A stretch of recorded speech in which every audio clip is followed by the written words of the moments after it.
Talk Jewelers, timeless jewelry for generations.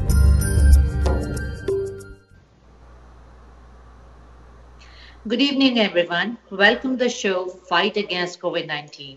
I'm your host, Dr. Shefali Agrawal, Chief Medical Officer, trying to bring stories for people who are working behind the scenes or in front line to have this fight against COVID-19. There are many people working across the states of United States of America who are trying to help this fight. This fight together without any race, without any boundaries, joining hands and helping in many ways. Some are making masks, some are actually feeding the hungry, some are helping small businesses, and some are in front line. It's really amazing to see how these selfless people are joining hands together today and working and helping this fight against COVID 19. Thank you for liking our show and thank you for spreading this awareness to highlight these wonderful selfless people. Today, I have on my show Rachna Chandra from Michigan. I'm so excited to have her on my show as they're doing wonderful, wonderful work. Welcome, Rachna ji. Thank you, Shefali. So, well, Rachna ji, before we start this, your work and the great work you guys are doing, tell me a little bit about you and your family and what you actually do. Actually, I'm a fashion designer by profession since 2005 under my own label, Taj Cottage. I have a storefront in Michigan, and since the lockdown and everything, business was shut down. So one day just thought of started making masks for friends and family, and that's how it all started. So, tell me a little bit about your group and how many volunteers and how did this whole process start? Whole process started after the lockdown and with just myself making a couple of masks for my family. And since I'm well connected in the society and social media, I just posted a few pictures. And within a couple of days, the requirement was, and the orders were so many that I had to literally ask my seamstress to help me and gather more volunteers and start writing stuff. So, how many masks have you made so far and what communities are you helping? We are helping pretty much everyone, whoever reaches out to us.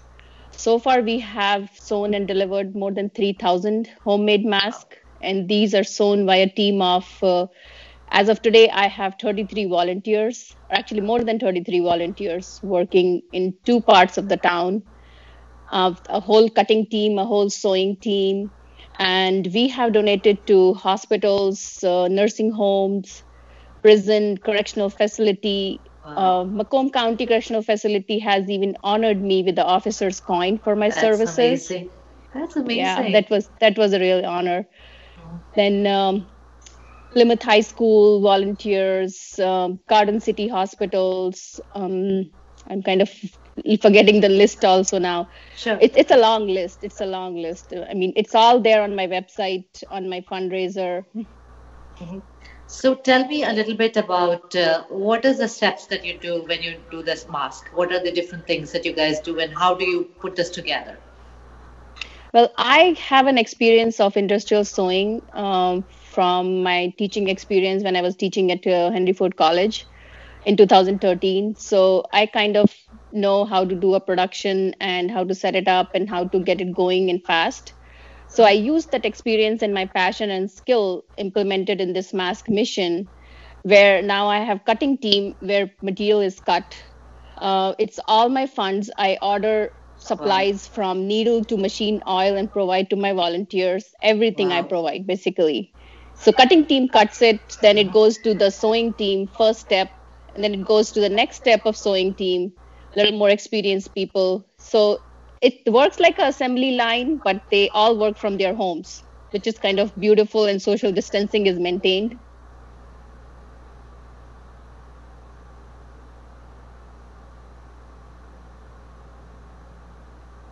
No, that's great. So tell me a little bit about face. I'm sure it's a difficult one. Can you repeat that? I kind of lost you in between. No, tell me some of the challenges, basically that you face. It's not an easy thing to do, No, it's not at all an easy thing. The biggest challenge was where to buy the supplies from.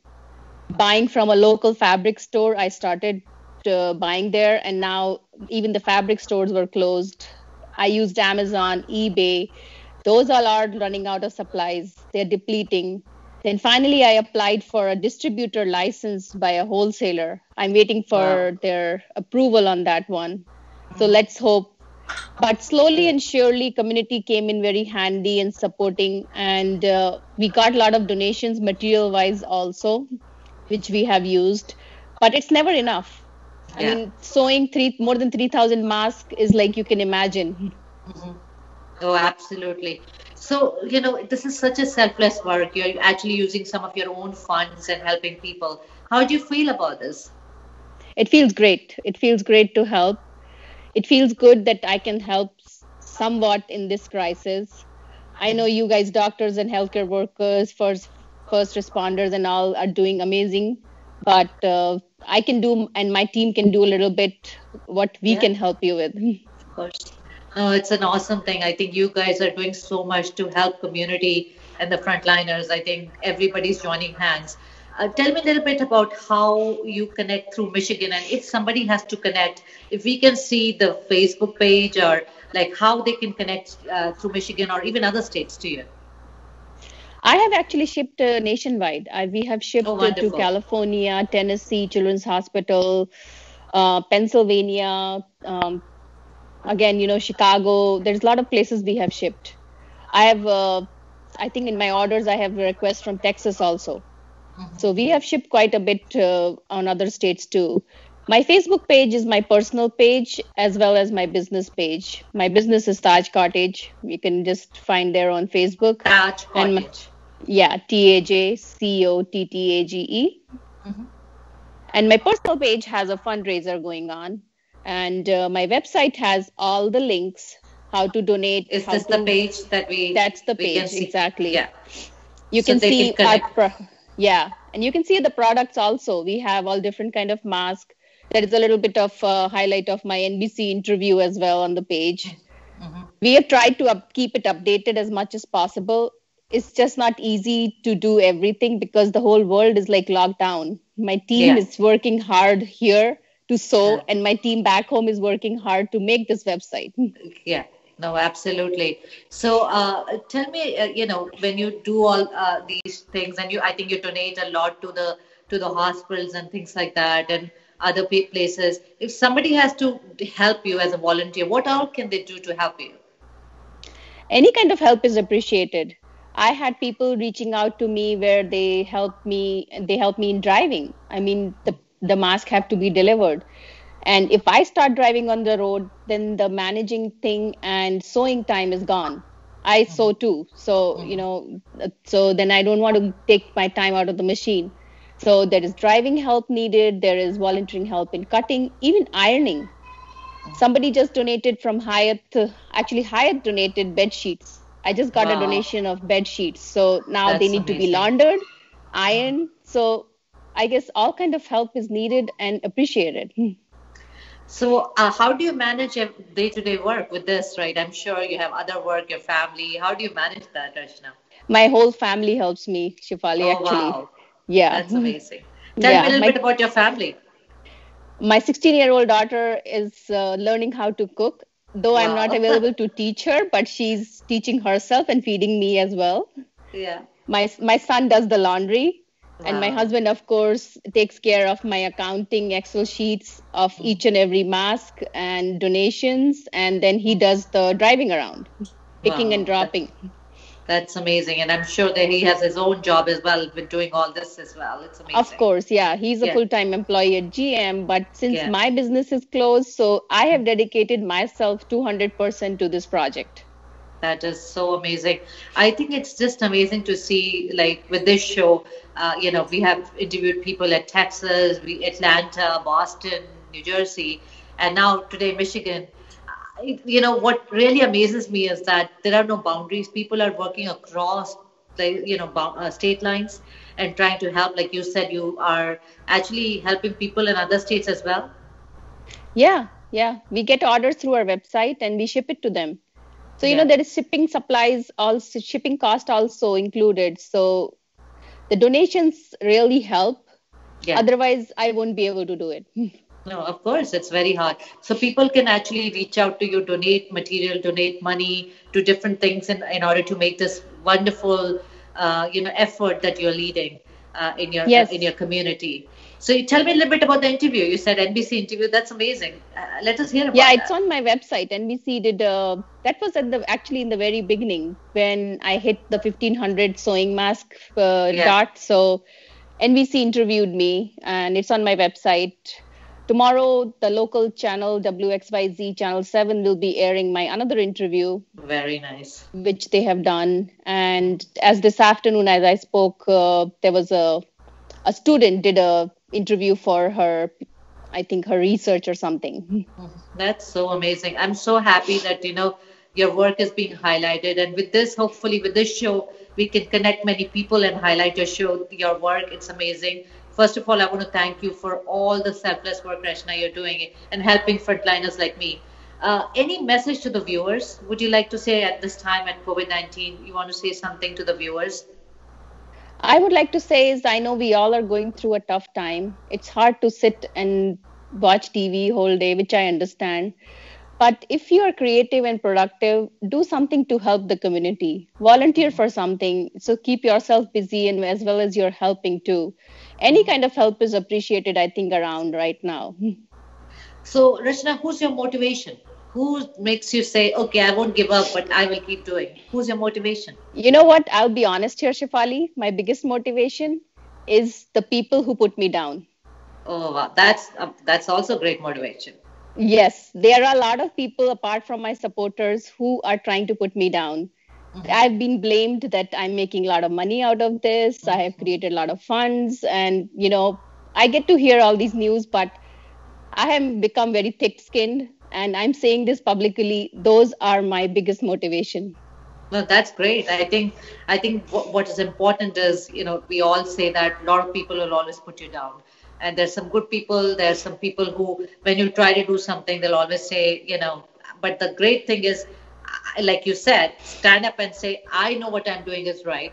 I'm supporting the community. I know that I'm answerable to my God. I know that I'm doing right. So, that motivates you and says, I'm going to actually do it more because I want to help people. My main goal is to help people, and I'm assuming that's what it is for you, right? Yeah, yeah. It's all about the community. It's about me helping others. If I was a doctor, I would be at the front line for Yeah. sure doing this. If though I'm not, but I can help. It's needed right now. If I did not knew how to sew, yeah, I would have done something else, but Yeah, it's yeah. just in my genes that I love to help. I cannot see people when they call me and say, hey, I will take whatever you have. It's so sad when they say that I'll take whatever you have. Yeah, yeah. It is That very makes me touching. keep going. Yeah, I think people are going through a difficult time, especially in frontline, and I would say other places too, like grocery stores, senior centers. People, all of us need masks, and we all need enough. Some people can sew, like you, great, qualities. Some people cannot. So our job is to help those people, right? Yeah, so I've when you talk about grocery store, I remembered we did donation at local Kroger's, Right. grocery stores, truck drivers. Mhm. Somebody requested mask for their teenage kids for truck Yeah. drivers. So Wow. I have shipped it to them personally. Yeah. That was a Yeah. Harry Potter mask. Wow, that's amazing. And you have different kind of mask, right? Yeah, not a lot of material to play with anymore. I have limited supplies now. Sure. So Yeah. yeah, but it's going. It's going. It does not matter what print or what it is. It's the protection. And I have done some research on how to make this mask more effective. It's just not a Yeah. two-layer of cotton. Yeah. So you do like what do you do in order to make it more It's a three secure? layer. The one layer is actually water resistant polypropylene, Hmm. which if you Google, it is also used in N95. Hmm.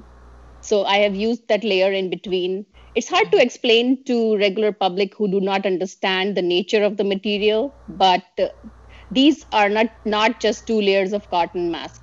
They are little more than that. Did more than that. This is Yeah. amazing. So Yeah. first, I want to say, don't. I think you're doing great job. Continue doing that work. People will say whether you do good or bad. Just continue doing as you know that you're doing good for people, and hopefully, selflessly, I just want to thank you from this show and from myself for all the great work you're doing to help the frontliners. So thank you very much, Rachna. You're And welcome. yeah, and then I would like to tell the viewers, please keep practicing social distancing, stay home, stay strong. We'll all get through this together. And Rachna, again, thank you so much for such a wonderful job, and thank you from Boston. Thank you. Thank you for having me, guys. It was a pleasure. Take care. Bye. Bye.